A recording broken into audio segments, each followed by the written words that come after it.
Okay, well we're almost at 100. It's a couple minutes past the hour. We're gonna be on for about an hour. So let's go ahead and get started. First of all, let me just say my name is David Rocchio. I'm the Director of Stewardship at the Cathedral of St. Philip in Atlanta, Georgia. We are delighted that you're here with us today. Got some wonderful colleagues with me, Suzanne Culhane, Charles Clowen, and Miriam Mckenney. And we'd like to start with a prayer from Charles. Let us pray. God, we thank you for bringing us together on this digital workshop.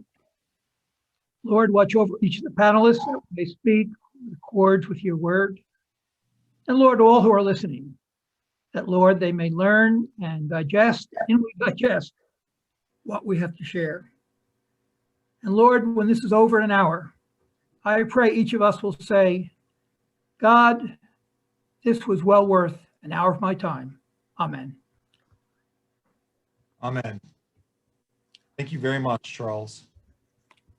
So if you'll indulge us here, we'll go around, and I think our general format today is we'll spend just a couple seconds introducing ourselves to everybody here, and then we've got a series of kind of questions that we'll pose to each other, kind of about where we are with stewardship now, what we see happening in the next couple months, and then how we're planning for our next stewardship campaign.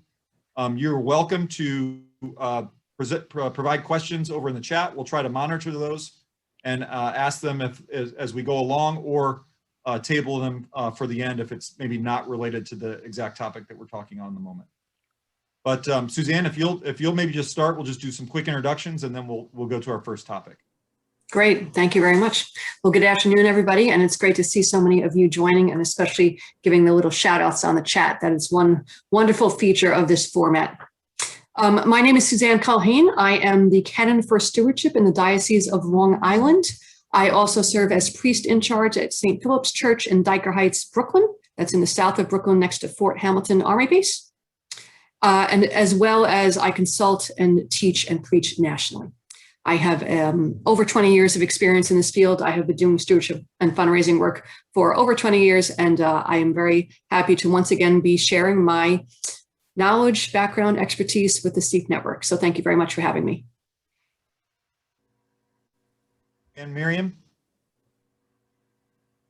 Hello, everyone. I'm Miriam Mckenney. I'm Director of Development and Mission Engagement at Forward Movement, which is based in Cincinnati.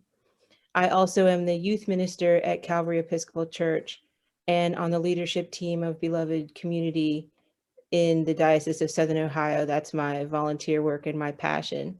So I'm really thankful to be here today to talk with you from a national perspective and from an Episcopal organization perspective about some of the things that we've noticed with fundraising and how that relates to congregational stewardship. So happy to be here and appreciate the invitation. Thank you. Charles. Charles Clowen. I am old. I've served 39 years as parish rector interim and did 39 stewardship campaigns. Then when I retired from St. Thomas's in Towson after 18 years, I had lunch with the bishop a year later, and he invited me to become Director of Plan Giving, Stewardship, and Development for the Diocese of Rhode Island. Rhode Island, the wrong diocese, I'm sorry, that's where I served first, Diocese of Maryland. So I go out and preach in parishes about stewardship and plan giving. Wonderful, thank you. And as I mentioned, my name is David. I am the Director of Stewardship at the Cathedral of St. Philip in Atlanta, Georgia. I've been here for about 15 years and in nonprofits for about 25 years, and most of that time in development, fundraising, and stewardship. So I'm delighted to be here and delighted to get started. So we could maybe just start with, and maybe Charles, I'll maybe call on you first, just kind of where you are now with stewardship, or where some of your parishes are, what you're seeing. I think it might be helpful just for, given the national kind of audience, international audience with some folks up in Canada that we're seeing here today. If you could also just talk about the kind of conditions on the ground, you know, can you come into church? Are people wearing masks? Is it optional? All those kinds of things. I think that might help folks just have a flavor of kind of what the regional differences we're seeing are right now, and what might be to come. Well, we're in what's called the yellow phase here in the Diocese of Maryland. Congregations are gathering together at the cathedral. You don't make reservations, you show up, which is great. And you have to wear a mask. And with a mask on, we can sing. So for the past few weeks, we've been singing. We've been inviting people to come back. And there's some hesitancy. You did a survey about COVID, and it turned out about 100 people responded, and all of them had gotten their vaccinations. Maryland has a very high vaccination rate, which is great. What about kind of stewardship practices in the Diocese of Maryland, and kind of, maybe the past few months and up till now? What are some of the things you're seeing, some of the maybe changes or pivots that folks have made in parishes in COVID? Well, I think one issue, of course, has come about the effect of electronic giving. In fact, this might be a good time, Betsy, to show the slide on that from the cathedral. This comes right from our cathedral bulletin. Giving. This is a time we typically receive the offering to support the cathedral mission. Due to the pandemic restrictions, we will not pass the offering plates to the pews, but you can still give in the following ways. Place your donation in the basket at the end of the center aisle, give online at incarnationbaltimore.org, or text give. Now, any of you watching can give if you'd like to, because we love your gifts. But we have that in our bulletin every Sunday now. And when people are zooming in or webinar, they can print that out in the bulletin. They print out their bulletin for the day, that's there. So I think that's very important to have that present in your bulletin, where people who can't physically come can make their gifts, as well as people in church. With millennials, they don't carry money to church. So we have to do a better way. We've done it here to have people make a gift, pull out their cell phone, to make a gift right there at the time of the offertory in church during the offertory anthem. Excellent, excellent. Miriam, you want to talk a little bit about Cincinnati and what's going on in your neck of the woods? Sure. Unfortunately, Ohio does not have the same type of vaccination rates as I've seen in some other states, particularly on the East Coast. My father-in-law is a deacon in Connecticut, and so their rates are much higher there. Here, it's sitting around 43%.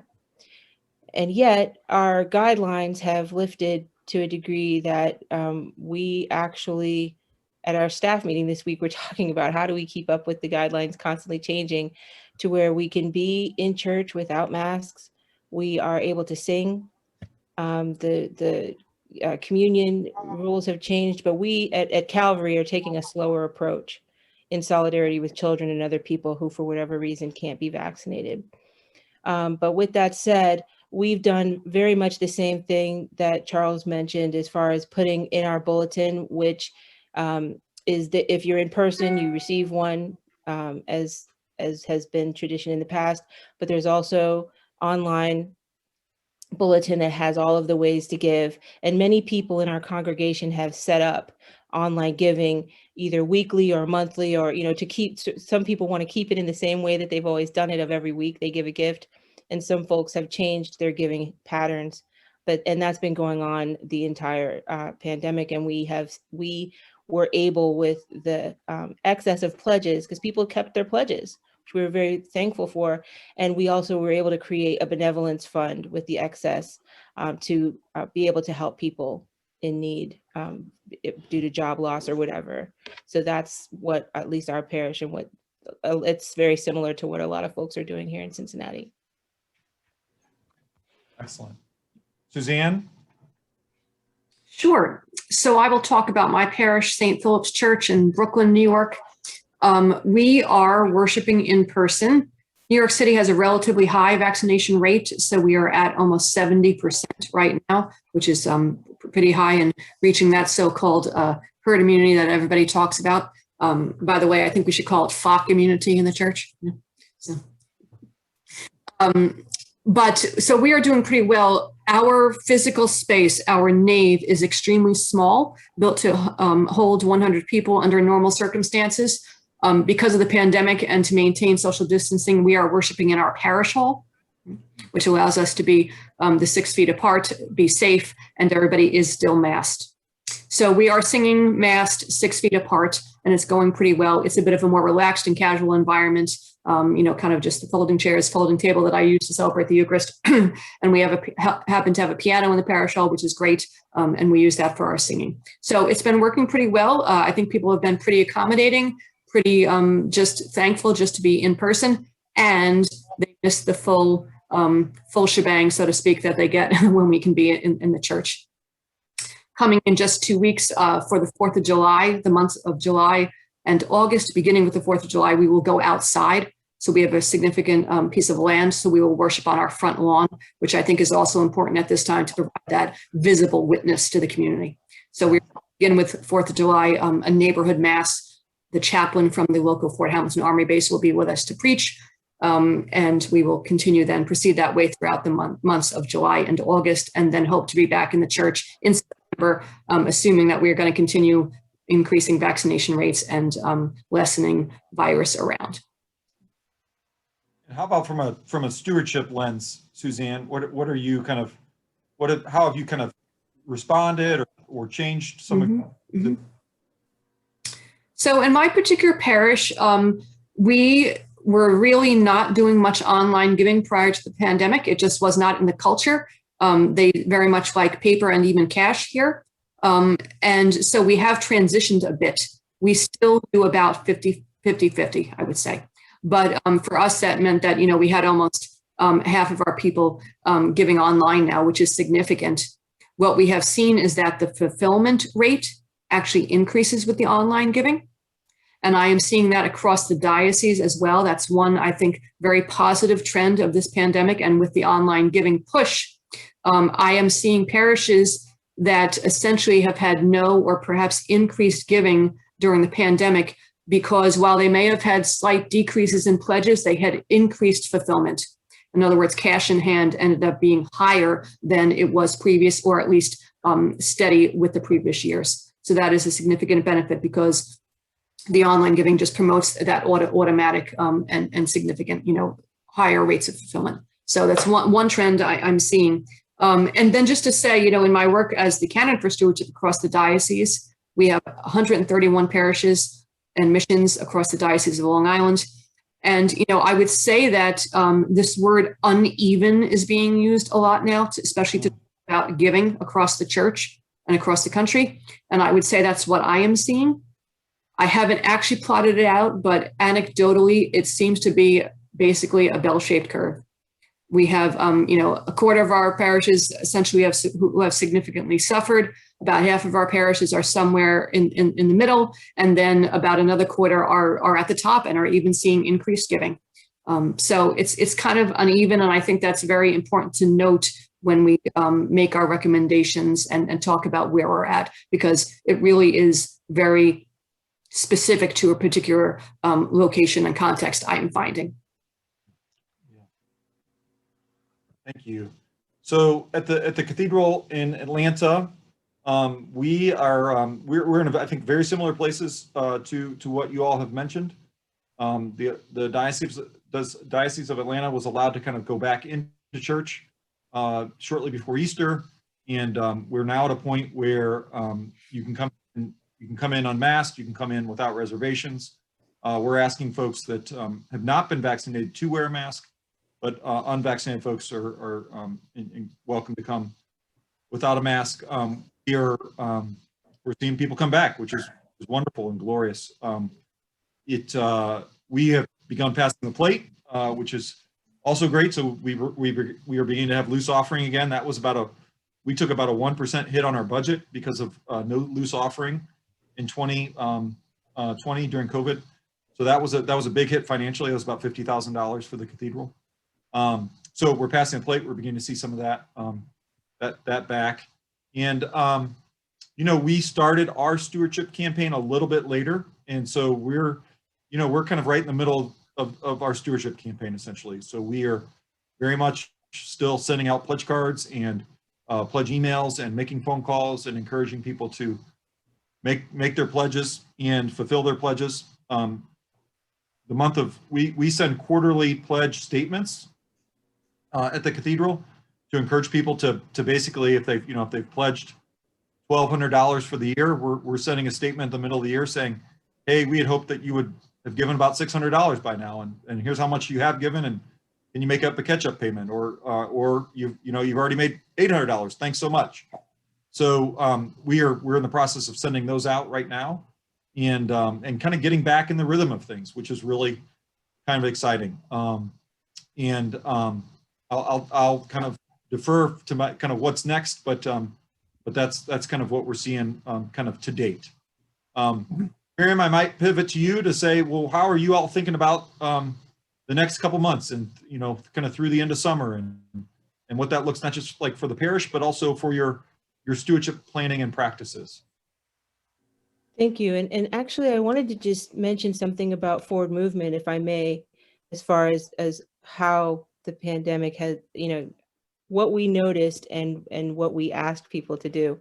Obviously, forward day by day, when churches started closing, we received a lot of calls from folks saying, we can't receive it. We need to stop or pause our subscription. And so what we found was a lot of individual folks contacting us to receive forward day by day. And when it came to giving, we were very intentional about asking people to, obviously we want to have people continue to support us, but we also recognized that we knew that churches were closing, and we asked people, please prioritize supporting your parish. We love your support, but your parish needs your support the most. So that was something very intentional that we did, and we kind of didn't know what would happen from that.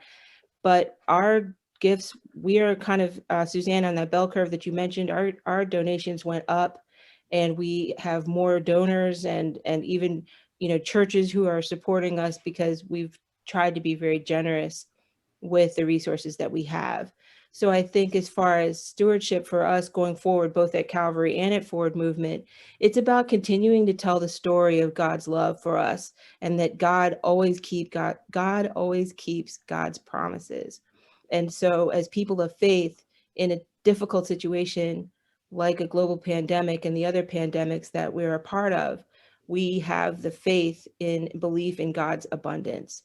And that is the story that I tell as a development director, and the story that we tell at Calvary, that there's good news all the time, and there's something that we can celebrate as we continue to see these changes and positive changes in our world right now. And so we want to be a part of that good news. And so that is our way of going forward, is continuing to tell the story of the good news of our baptismal covenant and the good news of Jesus. And people appreciate that. That's great. May I just jump in there to add one thing, May, David? That is, I loved what you said, Miriam, and I think it also follows on with what I'm trying to do, and that is the pandemic has given us a good opportunity to talk about what it means to be a disciple of Christ, and that is that we are meant to keep on moving and growing, dynamically, not just stand in one place. And so that COVID really has given us the opportunity as church, where we have often liked to stand in one place because we've always done it that way. But it has really provided us an opportunity and to really highlight that aspect of discipleship. Our presiding bishop has talked about that, I think, very effectively, using the river metaphor, river being something that moves, and that in which Jesus was baptized. So that is one image that I have used, and I think has been one aspect of the pandemic that has been really useful in formation terms. I think also, just to follow on what Charles said, and I loved what he shared, that sample text, which is great, and also just to highlight the importance of a verbal cue at the offertory as well. So because we now still, and for some time, won't be able to pass the alms basin here in my church and across the diocese, it is placed in various positions in my church. It's kind of towards the entrance when you come in, but it's quite possible that people just blow past it and go and sit in their chair. And then when it comes time for the offertory, they have not made their offering. And so I make a point, a very deliberate point, to give a significant pause at that time and to say very clearly, if you have not yet had a chance to make your offering, will you please stand up now and head towards the back where you'll find the alms basin, and give them ample time to do that. So just that verbal cue and being very direct about it, I think people appreciate it, and they do want to participate in that way. You know, that is, I think, the participation in the offering, that tangible way to give, and especially when we've had significant additional outreach due to the pandemic, et cetera, is very, very important. And so I want to be sure that we give people that opportunity, both in practical and spiritual terms. A word about that offering. With electronic offering, plate quite often just goes 5 people. And if you're a visitor, you'll think anybody's making gifts at all. What we have at the cathedral, and Betsy, if you put that up, we have a simple green card. I give by electronic fund transfer. And the other side says it's the reasons why. And when the offering plate is passed, quite often children are asked to put that in the family. And so if you're a visitor and you're in the parish, you see all these people put in the green, little green things that look like about this size. And it's plastic, and we have 4 or 5 in every pew. And then every couple of weeks, somebody will put them all back. So they're recyclable. There's a way of people seeing that people are giving, and when people give electronically, it's something they can put in.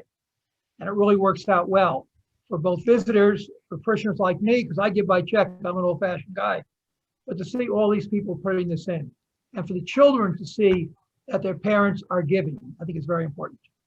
Thank you. Oh, absolutely. Thank you for sharing that, Charles. Charles, what else are you kind of thinking about in this kind of next kind of, you know, hybrid period where, you know, some of us are back or kind of getting back, some folks are uncomfortable coming back, some folks want to come back with masks, some people want to keep watching online. How are you kind of dealing with this kind of hybrid environment, if you will? Well, I think we need to keep up Zooming the services. We do that, and we're going to keep doing that. We've got a little production thing in back, and that's important because now things have changed. Before this, if you missed church, you missed church. Now, if your grandkids are doing something and you have to be there, you watch it on Tuesday, or you watch it Thursday night. So the services are there all week, and like at the cathedral, sometimes you have more people watching it during the week than watch it Sunday morning. That's very important. The other thing is when it comes to the offertory, I think it's important. That's a couple of minutes where you can share the good news of your parish rather than just having a little sentence and shutting up. No, listen, the offering is great. You realize that your offering made it possible for us to buy a whole new Zoom camera and build this little box for people to watch this year round? Do you realize that your offering makes it possible for that wonderful organist that during these difficult times and playing beautiful music every week, your giving made that possible? Thank you. The 6 key words I find in stewardship, remember nothing else, those who are watching, are thank you, thank you, thank you. And then it's all personal relationships. I do not know a parishioner who left the parish because they felt appreciated and thanked. And that's something we need to do over and over and over again, connecting the vision of the parish mission with the money people are giving. And that can be done every Sunday. I believe year-round stewardship. I believe you can start that this Sunday, just thanking people and connecting what they're giving with the wonderful ministries that are being done in your parish, in the diocese, and in the national church as well. Yeah. Oh, thank you. That's excellent. That's excellent. I was just going to maybe riff on kind of 2 or 3 things that we're trying to make sure, or at least that I'm trying to make sure happen at the cathedral over the next couple months. One is, I mean, to Charles's point, is kind of on relationship building. You know, I thought it was, I always think, you know, you get one chance to make the first impression. Well, in some ways, COVID is giving us a great chance to make a reintroduction. I'm spending a lot of time currently calling folks back up and saying, hey, let's go get coffee. Let's go get lunch. Let's go play tennis. Let's go do something. You know, just, we haven't had a chance to do that in the past year. And folks are generally like eager to do it. They generally want to get back out, and so the chance to kind of re-engage and really work on relationships. Some of those parishioners are disaffected. They're not happy with how we did things, or they wanted us to come back sooner, or they wanted us to come back later, or whatever it is. So it's a really good chance to just be with people, understand, listen. When you're doing that, you're gonna have a stronger church. The second thing I was going to mention about the next couple months, I don't know how other parishes are, but for our cathedral, for this church, things tend to slow down in the summer. I mean, we're just kind of, we're just not as busy in the summer. So we're not really making a huge push to get people back into church now. What we're really doing is kind of pushing for mid-August to do a big push to come back to church. We want you back here. We want you engaged. And one of the things that we're going to try to do in particular is have a series of what we call village visits. So we're a pretty large parish. We're about 7,000 members. So, this could be different in Brooklyn or in a smaller, more rural parish. But we are going to have really in kind of one night, we're going to try to have 50 basically neighborhood parties.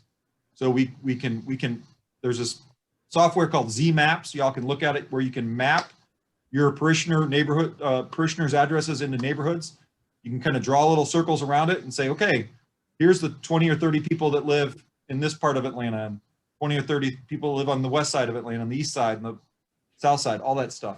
And we're going to basically try to say, come have a big neighborhood party for as many kind of folks as we can cover. Again, to kind of just strengthen the relationships, talk about the fact that we're a community and that we're in this together, and that we're going to get through this together. And then the last thing I'll kind of talk about is that I'm pretty excited about. It's a little different of a new initiative for us.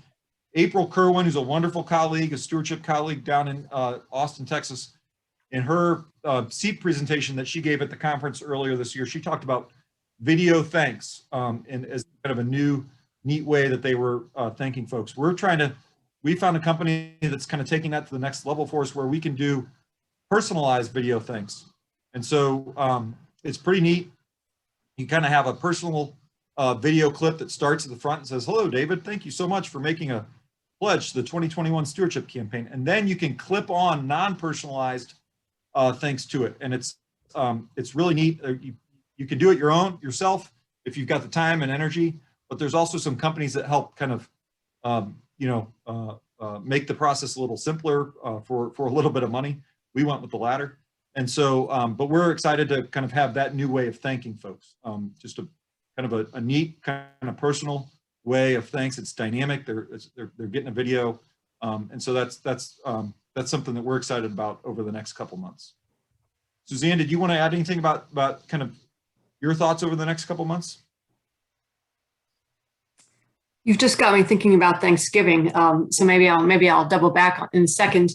But just I would say the primary way that I love to thank people, and what's sometimes overlooked, is in the liturgy itself during the prayers of the people. Right? So I have been very intentional, especially through and now post-ish pandemic, to thank people during the prayers of the people for all those who have tirelessly supported the mission of the church, especially through pandemic. And then anybody who's given anything specific, those who have contributed to our outreach efforts throughout the pandemic. That's all been very, very important to me. And I think it's so important because, we know that Thanksgiving is the heart of stewardship, right? Begins with Thanksgiving. And so just to do that very simply during the prayers of the people, as well as thanking all groups and people who support the financial efforts of the church, those who serve on the finance committee, the stewardship committee, anything else, endowment, et cetera, anything related to financial stewardship. So that's my piece, certainly as clergy, but I hope you will indulge me. In terms of the next couple months, I think I'll talk about the diocese, and that is that I'm continuing and even ramping up, heightening my trainings with parishes. So I offer every year an opportunity for our parishes to drop in with me and to get special customized support and assistance for their upcoming stewardship effort. I'm encouraging people not to wait until August at all. So now is the time, just right now, June. If you don't have your community recruited, by this time, I would really, really encourage you to get on that right away. And I say the first thing to look for this year when recruiting for your stewardship committee is that people have not been consumed with fear for the last year. That's the very first thing, because that will be imparted during any of their work. So. Excellent. Thank you. I'll just make a little point here in that we're trying to monitor your any questions that you might have through the chat feature. So if you have questions, I appreciate some of your comments. They're very helpful, and we'll try to. I've put in the programs that we use for the mapping as well as the thanking. But if folks have questions, feel free to feed them over to us, and we'll try to put them in as we go. And then if there's, again, at the end, we'll try to do a little Q&A in general. So if it can be totally off topic, if you want to talk about plan giving or direct marketing or apps or whatever, just feel free to put those in there at the end. So how about going into the fall and thinking about our next year's stewardship campaign? Do we go back and kind of do it the way we've always done it, or are there some things we've learned, some things that might be new opportunities because of COVID? Tell us what you're thinking about there. And Suzanne, do you want to? I don't know if I've called on you first yet. You want to start? Sure. I think just to state the obvious, and that is that we're going to continue to highlight the online giving and do that even more and better. I would love to have the majority of our people giving online. Right? And certainly, as Charles and many others have said, there's a real importance to the visual aspect of the offering, but there are ways to do that. So I really want to continue to build on the online giving in the parish. I think also it's important to highlight what we have been able to accomplish over the last year together. Mine is a parish that has not suffered financially, and in fact, we have increased our outreach efforts. So I'm going to be very, very deliberate about highlighting all of that impact and what we've been able to do together as a community, as well as continuing to grow that. Our outreach will continue to grow, especially this fall. Last year, we were not able to do some of our Thanksgiving outreach that we normally do, but this year it looks like we will be. So in addition to some of the things that we had introduced, we are going to go back to some of the former things that we were not able to do. So I'm going to continue to build on those and then highlight those through our stewardship as well. I think when I think about the stewardship and the year-round aspect of stewardship, of course, I always begin with the preaching part, right? The prayers and the preaching. There is a significant opportunity now with many of us operating, doing worship online and in hybrid formats, because you can do things like bring in speakers and preachers, guests that you may not have previously had access to. Perhaps they couldn't travel, or perhaps you couldn't, afford what all of that would undertake, et cetera. So I think there's a real opportunity now in those terms, and the value and impact of having multiple and different voices talk about stewardship, I think is really, really critical. In addition to, the usual pastor. So, I would encourage people to think in those terms. And, we can think nationally and even internationally. If there's anybody you've always dreamed of bringing in, it might be possible now if you can just do it on video. So that's what I'm going to be thinking about. Absolutely. Just as a aside, that and this gets to one of the questions in the chat right now around electronic stuff, but thinking about international, there was in England, apparently they have technology where when you pass the plate, you can actually have a little chip kind of reader in the plate. And so now there's even the possibility around the corner of being able to kind of give in the pew, in the plate, through a chip reader. So that's kind of incredible. Yes, there are several companies who also have kind of I don't know what they call it, pardon my expression, but it's something like a ball that you can put in the plate that goes around, and you just stick your card in there. So, right. Yeah. If you Google that. Right. Ian, I'm gonna try to take a couple questions out of the chat real quick. So Ian is asking about kind of statistics or thoughts around text to give, QR codes in pews and other electronic giving tools for on-site worship and ways to creatively incorporate them. I think Charles has given us an example of a kind of a visual cue. Do you all have some other examples that you might want to share with the group? I would say that I'm not seeing words used much, but the text to give, I think, is one of the most growing areas, right? A lot of the online purveyors are now integrating that in their online packages. Tithely is one, PushPay is another, and I'm sure many of the others, Realm, et cetera. And so I would encourage you, if you're also shopping for a provider, to look for that option. You know, it is a driver. It drives people to your website, and that's critical for other tools for engagement as well as giving. So at the Cathedral, we use a company called SecureGive, and so they are, it's like PushPay or Tithely, and so we do not use their text to give function, but we do have a kiosk, so folks can give electronically in our atrium or in other kind of points of the church. We've got 2 of them. You can use them for making contributions, but you can also use them for payments. So folks use them at our farmers market on Saturday mornings to make payments at the market and things like that. And then it's integrated into a website as well. So if you log in from your computer, you can see it as well. We don't really use text to give, but a lot of churches. So and if you're really interested in that, I encourage you to contact one of us after this, and we'd be happy to put you in touch with the church that's had some Yes. success. Those programs with the texting as well, it also features a lot of additional engagement tools. For example, they can do group texting and reminders, which is just so valuable, even for the smaller congregations, to remind people to give. Just like many of the apps these days are also pushing things out on Sunday mornings that remind you to give if you're registered on the app. So it's just another tool for an engagement and reminder that it can just really, really be so valuable. This is Charles. I want to share some thoughts about a stewardship committee. We've not covered that yet. I believe a stewardship committee is crucial in your congregation. I believe you have to pray about it. Who would be best to serve? You want good people who the parish respects and have a sense for outreach. What I would do is pray for people. I'd look at the parish list, look at people who've been involved in the parish, and pray about it. Then I would take them out for lunch. They're better preachers than I am. They're better pastors than I am. They're better administrators, but I'm one of the best lunchers you'll ever hear.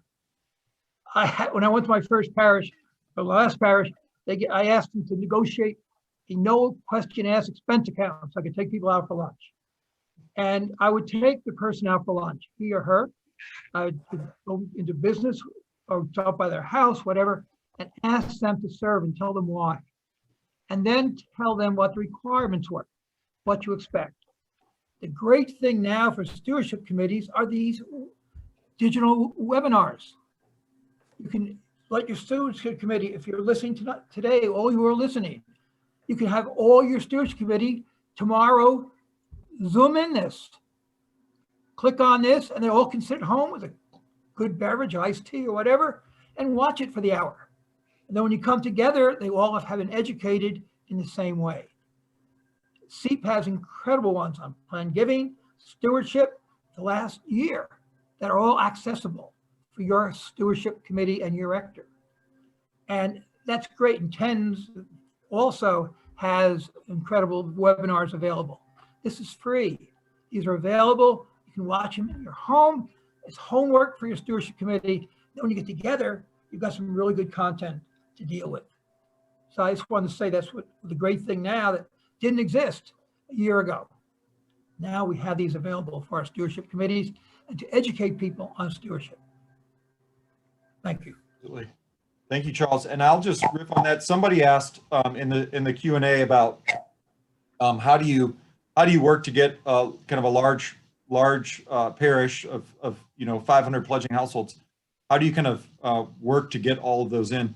And I would say that's where a stewardship committee is really important and really great. The larger the stewardship committee, the more people you're going to be able to reach, the more people you're going to be able to know. And so that's really positive. One of the things that we do at the cathedral, and when we try to identify our stewardship committee, we try to look at our small groups, you know, our guilds, our usher teams, our Sunday school classes, and try to say, okay, let's get somebody from each small group. Because if we get, you know, 20 groups of 20, well, then we've got 400 pledges. So it's not so much that we're trying to get to 400. Let's just try to get as much fulfillment in a small group and build those littles to get a big. So that's one thing I would encourage. Just you know, try to identify, you know, smaller groups that you can then go and try to get a larger number of pledges from and out of. And again, it's small, it's personalized, it feels good, it makes us a part of the community, and it's educational. That it's not, you know, it's one-on-one. It's me talking to Suzanne, or me talking to Miriam, or Miriam talking to Charles, and that's the transformational piece of church giving, as opposed to giving to Emory or giving to the University of Washington or giving to the local. That's great, David. I would just add to that. And, you know, I had almost 500 pledging units at Christ Church Greenwich, my former parish. So I'm familiar with how much effort that takes and kind of the timing. And I think one thing to just remind ourselves is to temper our expectations. When you have that large size group, it's just going to take quite a while, and it's going to take multiple ways and multiple effort. So, you know, in terms of your volunteer force as well, just remind people, you know, just because you contacted somebody once, that doesn't mean that you failed if they haven't made their pledge. It's going to take multiple, in most cases, multiple requests and just some time. Just about this time of year, I think you're in the same boat, David, was when we were really kind of reaching momentum. You know, almost halfway through the year is when we really had the majority then. But it takes about 6 months to almost get everybody. I'm again just kind of running through some of these questions because I think they're great and timely and appropriate. Some folks asked about do you get pushback for all the options that you have for giving? A little bit, but frankly, at the cathedral, we get more pushback for not having the options. So, I mean, you know, it's if you're not giving folks an electronic means to give you money, you're leaving money on the table, and you're turning some people away. You're saying you're not that important to me, or your contribution's not that important to me. Mm-hmm. One of the cases that I tend to make, you know, because you do have to spend some money to process these transactions, but the reality is we have netted costs in terms of our finance and administrative offices to cash checks and to process cash. So it's not that we're not already spending money to process contributions. We're doing that regularly. We're spending a little bit of money to process differently. And online giving is actually the most cost-effective way to give. Right. Long term, you're going to build a more, and particularly if you can convert them to recurring gifts, it's a really nice, steady cash flow. Wanted to address the pushback question and at the same time address the question that we had in our description about how do we connect people who, you know, we've got people who are beginning to attend in person, and we've got the folks like me who are still viewing online. How do we connect everyone? So I had some folks this is about Forward Movement, sort of challenge me about, you know, I just got an ask from you. Why am I getting another ask? And what I said to that person, what I say to anyone who asks that is, your decision to make a gift is between you and God. And I have no idea when that's going to happen. So my work as sharing the good news of Forward Movement and the good news of being a disciple is to give you opportunities, and I'm inviting you to make a gift. That's up to you to accept that invitation or not. And I don't know when God is going to work on your heart to where you accept that invitation. So I'm always happy to remove people from, you know, different ways if they don't want email and they only want mail. But at the end of the day, I try to provide ways all throughout the year to remind people that they are invited to participate in our ministry in a variety of ways. And one way is through a gift. So I think a thing that's really important is to, you know, one donor pointed out to us is you don't have enough opportunities on your website. You don't have it embedded in every page. I said, thank you for that. So we've been working on that. So I think God, you know, reminding people through scripture verses, through prayers about abundance, and that, God, we have little memes for social media that have scripture about giving. So we're not just telling the story at one time of year or 2 times of year, we're telling it all the time, and the invitation is always open. So that's the story that we try to tell. And so I think another story that we want to tell is that, as we've learned from the pandemic, God's people are everywhere. And so we need to provide ways for people to give wherever they are. We use Realm at Calvary. And so we do use the text function, and our rector on Sunday mornings in person says you can give this way, and this way. And she's very clear about it. And she also, as we've mentioned before, references something like our organ just got maintained and updated recently through a very generous gift of one of our parishioners. And so she mentions ways that people can be generous and participate that are big, like the organ, and things like giving flowers or other ways, supporting youth group, things like that. Absolutely. Miriam strikes an important note there, and a note that some of the chat folks have mentioned, which is, hey, we can't just always be about the asking. I tend to like to ask. A lot of people don't, but I do. I like to ask a lot. But it's just as important to say, hey, to steward the gift, like this is what we've done with the money. And also to cultivate the gift. This is what we're going to be doing with the money. We're so grateful for your support, and this is what it means to the ministry, and we're just so grateful for you. I had a monk in college that said, I hope our prayers of thanks always outweigh our prayers of request, and I think it's the same way with stewardship. We want our letters or our communications of thanks to outnumber our letters or communications of it is giving that, what I always say is, it is giving that propels gospel ministry forward. So and I'm very clear about that. The gifts of the people are integral to the mission of the church. Absolutely. We shouldn't be ashamed about doing any of this. We are making ministry happen, and so we've got to go out with that attitude. I am doing God's work. I am doing the work of the church. I am helping you transform yourself, transform the church, transform the community, and we've got to be empowered about that. There's no shame in that whatsoever. And also, we've got to be positive. When I go out and preach in parishes, my sermon's called "No Gift is Too Large." No gift is too large, and I backed it up with scripture. The widow's mite, number 1. The feeding of the 5,000, the wine in Bethany at the wedding. No gift is too small is not Jesus, not gospel. God calls us to be generous, and sure we have. We have to be positive about that. And also we realize that all gifts are appreciated. So no gift is too large, and yet all gifts are appreciated. And that's the way of saying, again, thank you, because our parishioners make the thing work. Money's important in their lives.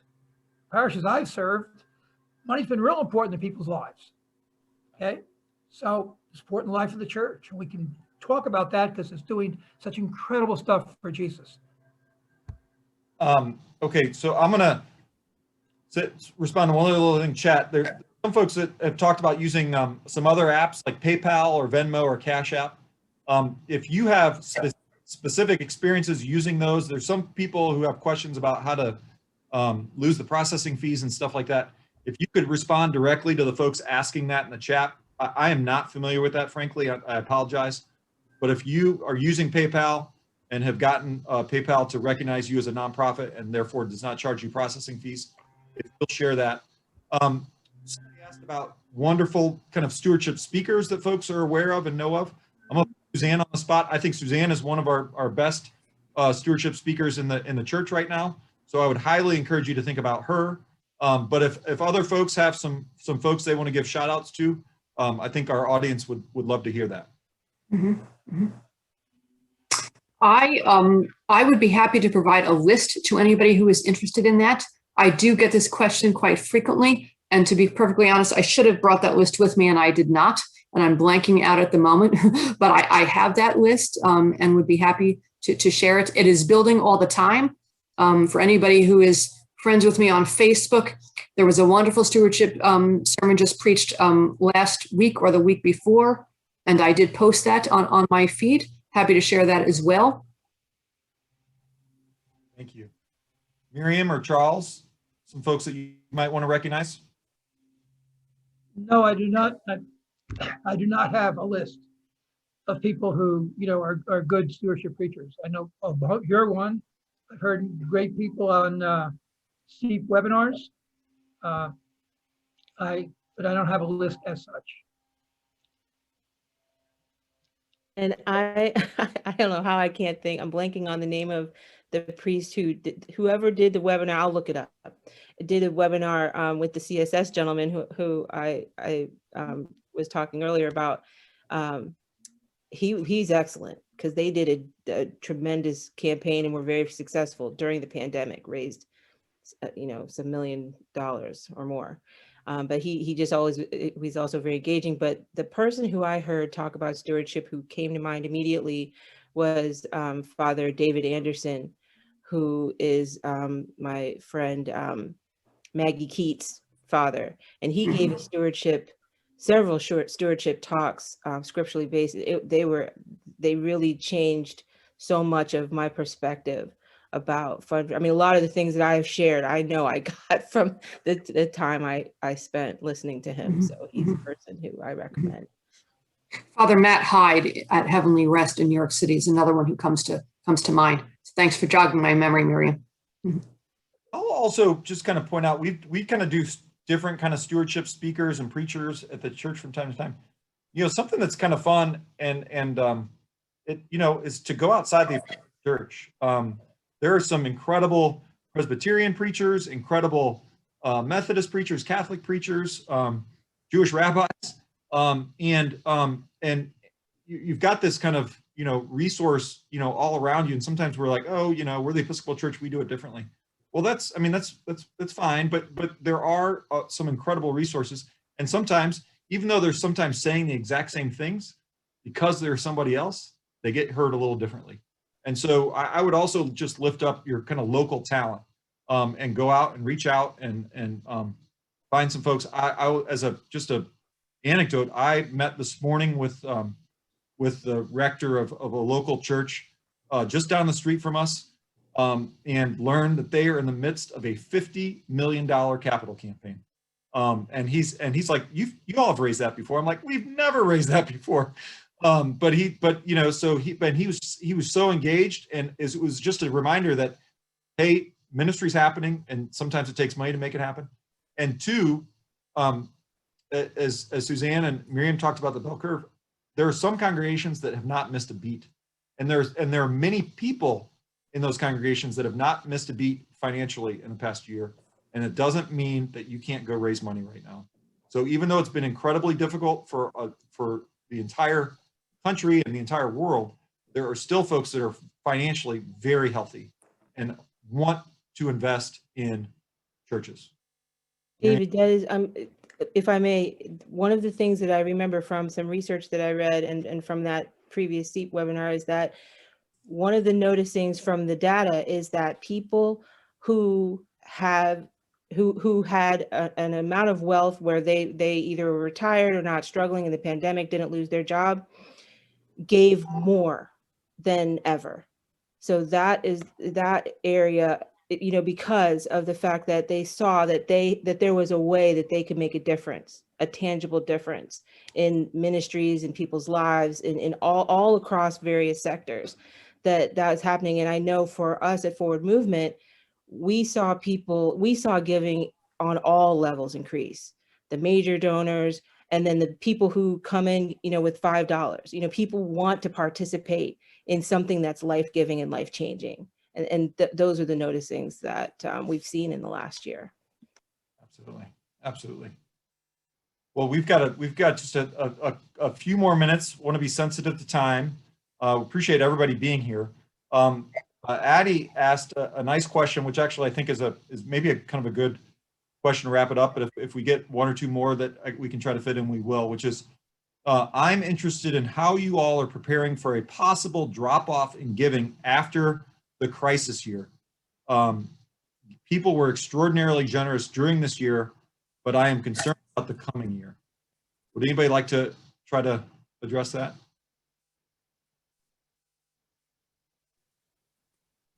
I'll go there because it's definitely something that I just shared with our board at our board meeting, that I've been waiting for, something to change. And at the same time, I've also been praying and believing in everything that I already said about abundance, and that people, it's hard to know. My answer is it's difficult to know when and by how much things are going to change in one direction or another. But as people of faith, we've been on this journey for thousands of years. And so I'm entering into it prayerfully, and I think employing a lot of these things that we've talked about, of giving people as many opportunities to give as possible, and also reminding people what our ministry is all about, is the key to mitigating some of those potential drop-offs. Absolutely. Charles?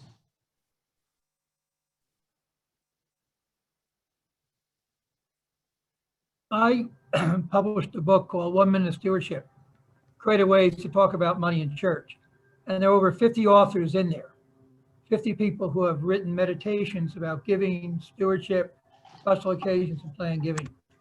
I believe it's a good resource for stewardship committees, not because what I wrote, but because what they wrote.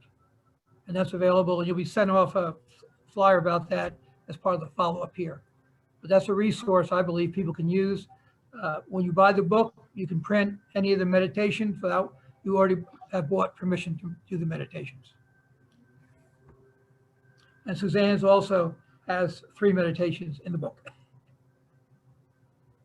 Suzanne, anything you want to share about, we're always worried about the future. But, Well, it doesn't bounce back. Yeah, I think that hits the nail on the head, David. And the mantra right now is do not be afraid. Most repeated phrase in the Bible, right? Do not be afraid. It's normal to have fear. It's normal to have worry, but don't let it consume you, and don't let it stop you from asking and engaging all the tools that we have. And we have so many tools right now, as well as engaging the right people to assist, whether you're a layperson or clergy. The worst thing you can do right now is to get consumed by that fear and not talk about it or do it at all. That's the worst thing.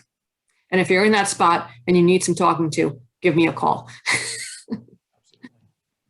And I would just say, I think, it is, we never, there are no promises for tomorrow. We do the best work we can today. And we stay in relationship. We get around the kitchen counters. We go out to lunch. We meet in the park. We do whatever we can to kind of stay engaged, to communicate, to let folks know what we're doing, the value they bring to the organization, and it's those kind of just general kind of best practices. There's a really neat note. I guess somebody just realized that they were baptized at Suzanne's parish years ago. And Nancy. What a great reminder that we are all in this together. And we are here to support each other and care for each other and love on each other. You are welcome to contact any of us after this and just say, hey, you mentioned this. What do you mean? We're all available and super interested in helping each other out. So feel free to do that. And the other plug I'll just say, and then I'll kind of turn it back over to Suzanne for a closing prayer. We are actively, a couple of us on this phone are actively prepping for the SEEP Stewardship or SEEP conference in Atlanta in the spring, in February, I think it is. I'm a part of that committee. I'm really excited. It's going to be here in Atlanta at All Saints Church in the Westin Hotel. I can already tell you that we've got some great folks lined up. As I mentioned, I met with a rector this morning from another church about his involvement and participation in the conference. So we are actively working on that. It's going to be great. If you're interested and willing, Suzanne and I have kind of worked in the past in the stewardship pre-conference. We'd love to have you there. I think it's going to be consolidated this year, so it's not going to be volunteers and professionals. I think it's going to be everybody in one, which will be wonderful because, you know, the professionals have stuff to learn from lay volunteers, and lay volunteers might be able to pick up a couple things from us. So we would really love to have you here. And we'd love to have you down in Atlanta. Thank you all so much to my fellow panelists, Miriam and Charles and Suzanne. I appreciate it so much. Thanks to Joe and Betsy for putting this together electronically. But I will end with my own personal thanks and turn it over to Suzanne for a closing prayer. Great. Well, thank you very much. It is a pleasure to be with you all, as always, and a pleasure to end with this bit of prayer. I would like just to end on both a note of hope and thanksgiving. And David, if I might just take a minute, I don't think we referenced at all the Giving USA data, which just came out several weeks ago. And that is, you know, all those of us who have worked in the professional arena wait for that data every year. It is the most comprehensive giving guide, and we were all on the edge of our seat to see what 2020 showed and taught us. And what we saw was pretty hopeful, actually. In general, giving increased nearly 4% across the board in the US last year. So that is pretty hopeful. And I believe the giving to the church was just about up 1%, close to 1%. So those are some, if anybody's interested in the hard data, we have it right there. Again, Which is a significant reversal. It was a significant reversal. And what, you know, there were many of us who were very concerned at the onset of the pandemic and what we were going to see, but that is really a note of hope. And now we have that hard data. We see it. So that is a point of hope, and you might reference that at any point as well. Thank you very much. And I would like to end with the general thanksgiving. Everybody has the prayer book in front of them. That is on page 836. And I will invite your own intentions, thanksgivings. Perhaps you could put them in the chat at the appropriate time. So let us pray.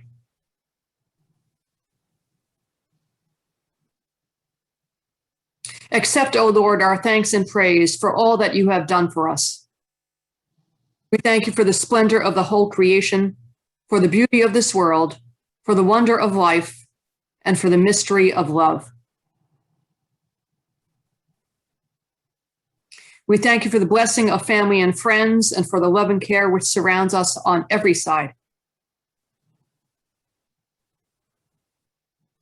We thank you for setting us at tasks which demand our best efforts, and for leading us to accomplishments which satisfy and delight us. We thank you also for those disappointments and failures that lead us to acknowledge our dependence on you alone. And I invite your own intentions now either silently or perhaps in the chat if you wish. Thanksgivings and intercessions.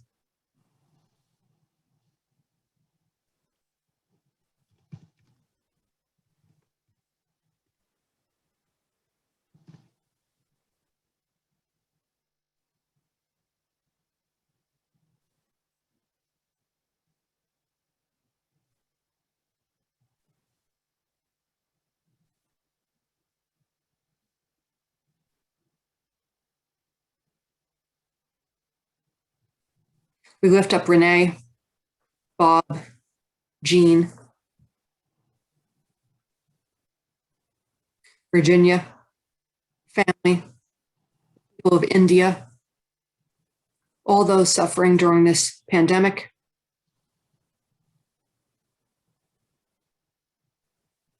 For Virginia,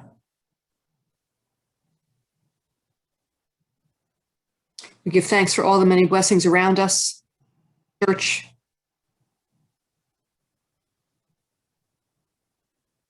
for the trust that we see for giving to the church,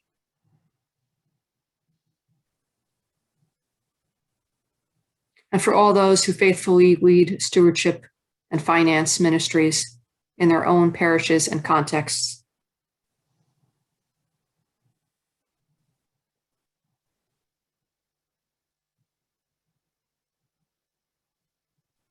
Above all, Lord, we thank you for your Son, Jesus Christ, for the truth of his word and the example of his life, for his steadfast obedience, by which he overcame temptation, for his dying, through which he overcame death, and for his rising to life again, in which we are raised to the life of your kingdom.